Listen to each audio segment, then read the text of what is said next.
Hey folks, it's Chris with the Human Project. This episode I'm really excited about. We decided to break it up into two parts. This is all about learning. We're going to talk about how do we learn, what gets in the way of us learning, and then how do we overcome that. So listen up for this episode, let us know what you think. We're excited to dive in a little bit deeper than what we originally intended. And yay, we're discovering stuff, we're learning.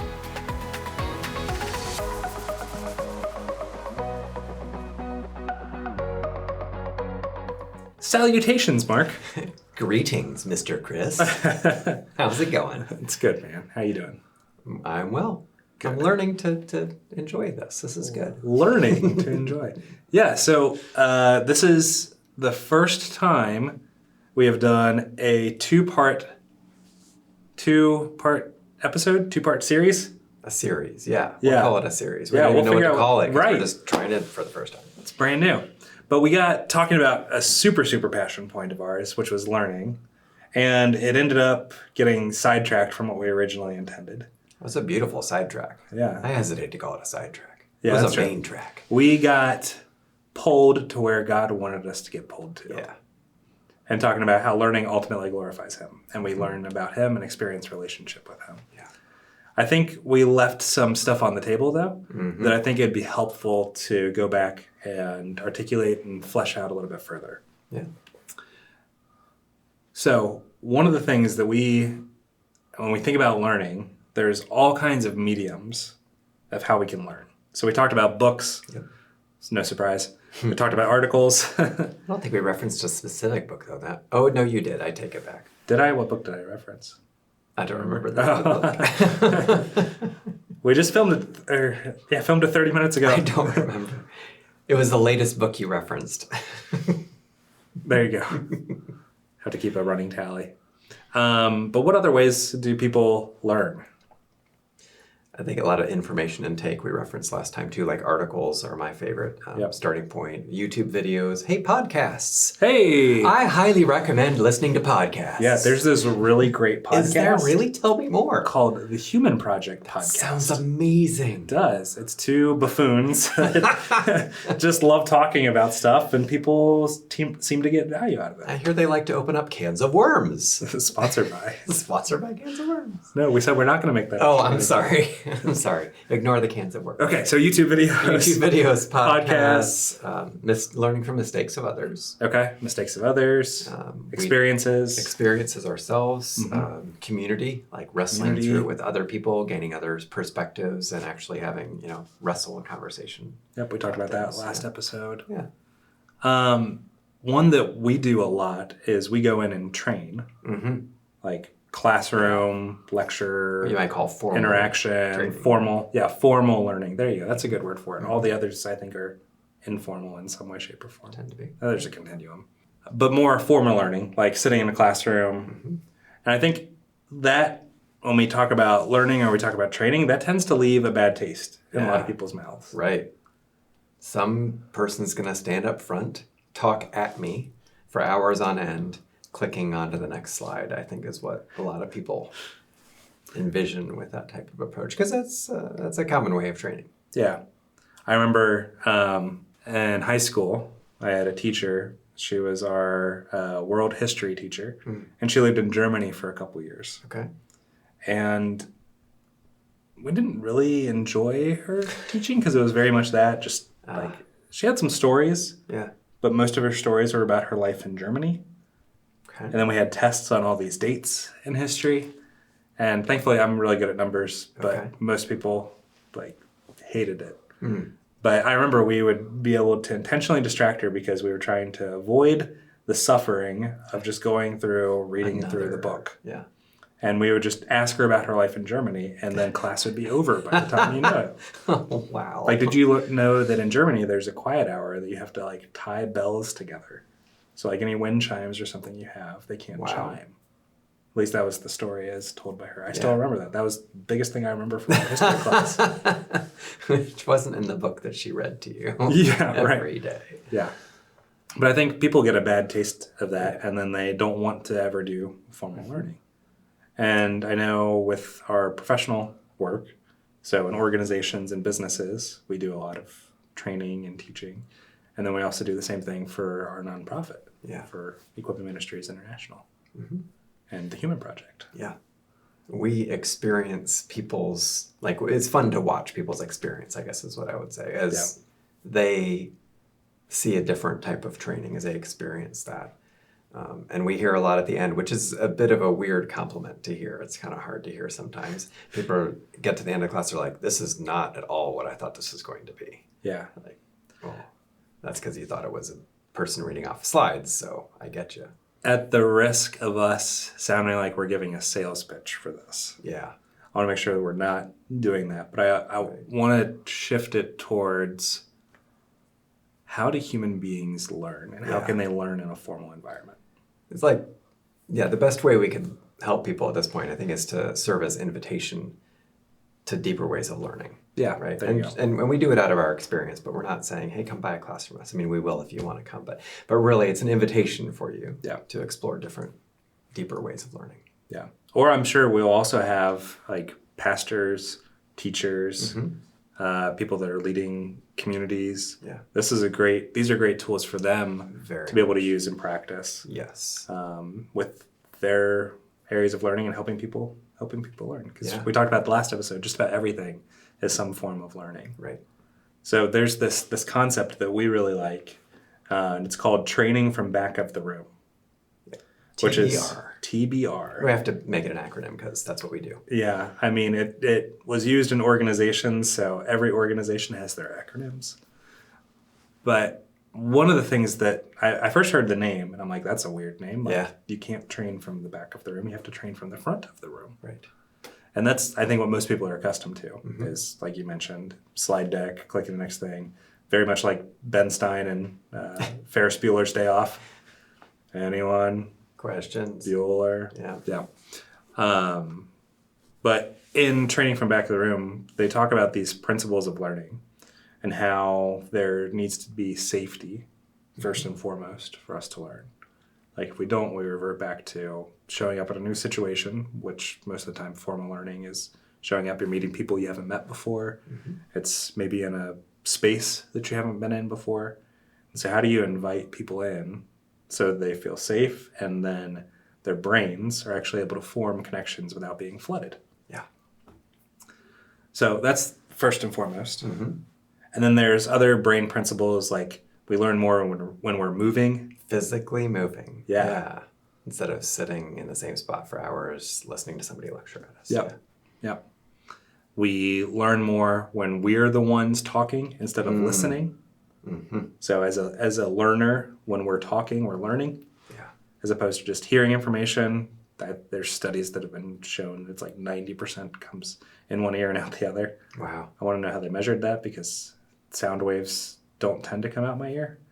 So that's another one is talking beats listening. And then shorter beats longer. Okay. So like shorter bouts of information we're able to wrestle with and think through it more instead of just hearing the same thing and going in circles. One of the other principles I think is different beats same. Yes. If we keep doing the same thing over and over again, it's diminishing returns. But if we change something about the way we're doing it, even walking to a different part of the room instead of standing in the front, standing on the side or standing in the back or something, teaching from a slightly different spot, even that makes a big difference in people's ability to absorb information and learn something. Yeah. There's this principle that if you're doing the same thing over and over again, it's developing a habit and you start to get diminishing returns as far as your knowledge retention. So changing things up is always really helpful. There's writing is a really impactful tool. Writing beats reading. Okay. So if you're actually writing something down, you'll tend to, like we talked about the last episode, synthesize things better. Yeah. And then the final one is visuals. Visuals beat words. Okay. Because we as human beings like to analogize. Yeah. If that's a word. Analogize information instead of looking at just the words. It's better to see it as a concept. Can I yes and that one? Yeah. What I have experienced in teaching is a visual is very powerful. To create a visual on the spot, like to draw it, if I can just be really explicit about it, to draw something on the spot. So it's a creative activity while it's being described is so much more powerful than having the same exact visual on a slide that has animations on it even. Like, which you would think would be the same, but there's something that is more memorable because people are experiencing it being created in front of them. They remember it better. And then what's really intriguing to add to that is that drawing's there in the room. If you point back at it, you just literally, just like we're standing somewhere and you point, but you remember when we talked about that and you point at the drawing, people are literally, their brains reload all of that experience back in, and they can connect back with that point. So there's something about that creative activity in the room too, with the visuals, that is like a double benefit. Wait, that's a quadruple. Anyway, a lot of benefit.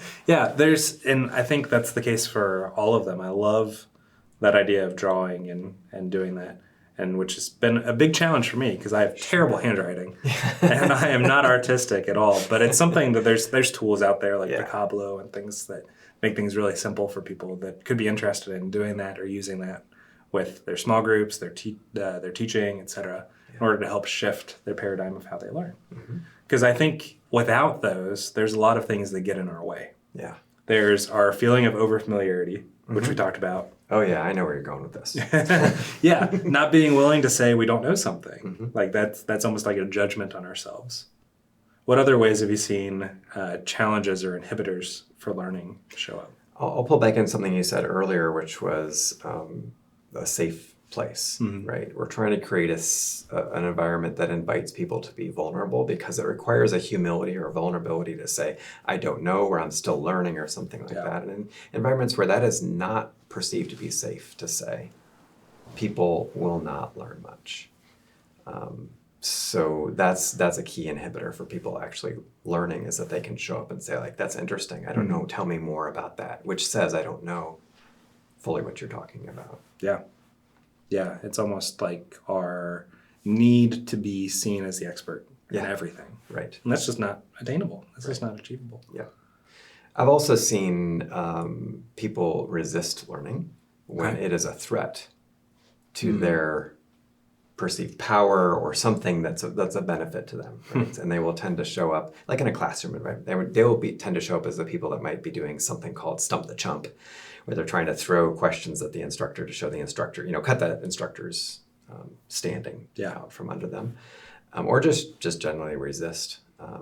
Some people, that's how they learn too, which is intriguing. That they will, the first reaction while they are learning is to resist, and other people use resistance as a way to avoid learning. So you never know when it happens to you, but that can get in the way of other people in the room as well. Yeah, it's interesting, like how much of our value comes from not learning. Our perceived value comes from not learning. Like, we need to stay the same. I'm comfortable with where I'm at. Anything that's new that I'm hearing, I might actually have to take action on. Right. And so that's scary, especially like when we work a lot with leaders. And we work with a lot of leaders and companies that have been around for a long time. They have hierarchical, rigid structures that decisions go up to the top, and we're asking them to give authority to different levels of the organization. And that's scary for them. But I think helping people realize that there's a benefit to learning. And not just from facts and figures of like, the research says this, the data says that. There are some people that like, that's all they need. But a lot of it is emotional and being able to practice it and do it. Just like what we talked about last time, like, if I am learning more about God, if I'm if I'm diving deeper into what God is calling me to, that's actually better for me. And the same is true just with learning in general. We're able to learn new information and we can have a choice. But while we're learning, we can figure out, is this something that I want to do, and is it worth the cost? And what's the cost of staying the same? All of those questions and emotions and all of that stuff comes into play. In some senses, to pull something back in that you said in the last episode too, learning, I think it's okay to say it this strongly, learning requires discomfort. Sure, yeah. Right? Yeah. And the first discomfort is that I see a gap, right? I'm willing to look that gap in the eye, so, in a manner of speaking, and say, that's either not what I expected, not what I wanted, don't know what to do with that, any of those types of things. there's now an opportunity for learning. And as instructors, a lot of times, those are the moments we are striving to create in kind ways, because you can do that in unkind ways, but to do that in kind ways where people have the opportunity to say, that's not what I expected to see. That's uncomfortable. And I'm reminded of Jordan Peterson podcast I was listening to a couple of years ago, I think it was, where he had, I don't know, an astrophysicist on or something. I was struggling to keep up with the conversation because he's brilliant. His guest was brilliant. And I was just about lost. I was really just about lost when this astrophysicist, like super amazing scientist guy, said, so I had this theory of blah, blah, blah, blah, blah. And I was so excited because I got some results that proved that it was wrong. It was totally unexpected. And he sounded genuinely excited by that. And I went, what? That doesn't seem logical at all. Yeah. But he was excited because as a scientist, he cared about learning. And he just realized that, and Jordan Peterson challenged him on it. He's like, why were you excited about it? Because I realized I was about to learn something. Because I got unexpected results. Yeah. I love that take of knowledge requires discomfort. Because if we're completely comfortable with the way things are, then there's no need for learning. And I think what's important for the people listening is regardless of whether you're trying to teach a kid something, whether you're trying to work with a group of like students, whether you're trying to work with like your community and helping learn, helping build into these things. I think that's where I want to take this is let's summarize the things we talked about. Yeah. So there's principles we talked about. There's safety. There's inviting people into the discomfort while balancing the safety. I think that's one of the hardest things to do. And I think if you can see that and set people up for that, then it makes the ending spot of any training, any formal learning, and really any informal learning, safe and comfortable. Because then you can actually take action on it. What about some things, just very tactical things that we can recommend for people who are trying themselves to engage more in learning, or maybe they're leading, like you said, a Bible study, a small group, they're a leader of some sort, that they could do to enhance their learning or the learning of the people around them? You mean make it actionable? Make it actionable, just like we're talking about. Yeah. Let's put into action what we're talking about. Yeah, I think the biggest one is helping people talk more. Is the biggest one that I've seen of reduce the amount of time that you're talking and presenting information, give people time to wrestle with it, ask questions, talk about it, invitations for that. Shorter durations. Yeah. Like we all know those sermons that have gone on way too long and we're like, I checked out 10 minutes ago. Yeah. I simply, even though there's sometimes I'll be like, even though I love the topic, I love it, I am full, my brain's full. Right. I am not absorbing anything else even though I want to. Yeah. Yeah. And then movement. Is a big one as well. Like getting people up, moving around helps reduce the fatigue and also helps increase oxygen to the brain. I'd say those would be the biggest ones. The last thing that I'll invite people into is consider, like, if you are leading a group of people and you're trying to help them learn, like, what's your motivation with it? What are you trying to do? Are you trying to be seen as the expert? Or are you trying to help people learn and do something different than what they did before? Right. That's always a really important question to ask. They aren't necessarily mutually exclusive, and yet one is going to win in your motivations and therefore show in your approach, definitely. Yeah. I would add one is to lead with your own vulnerability. I appreciate when someone who is teaching me something or leading me through a learning exercise is vulnerable enough to say, like, I messed this up, here's how I learned this, like share a failure, or even just like somehow indicate that I'm on this learning journey with you. I'm not the I've got it all figured out person. I'm here learning along with you. Sometimes when I'm leading a class, I'll make sure that I'm really clear. I will learn a bunch in this class from all of you because I don't know your context. I don't know your specific situations. And in that sense, I'm more facilitating learning than I am the teacher in the way that we typically think of a teacher. I'm facilitating that. I'm also participating in it. Yeah, that's good.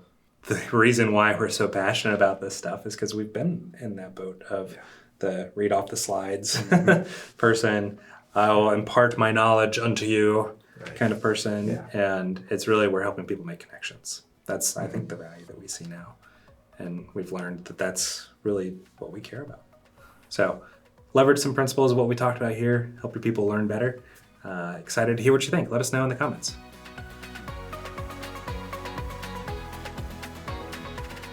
Hey folks, thanks for tuning in today. This podcast is made possible by myself, Chris Conlin, Mark Wavle, and our lead editor, Derek Donley. We are a crowd-funded nonprofit. Most of what we do is free because of your generous support. Thank you for joining us on our mission to bring 1 million lives closer to fullness in God's design. To support us financially or to learn more, visit humanproject.us.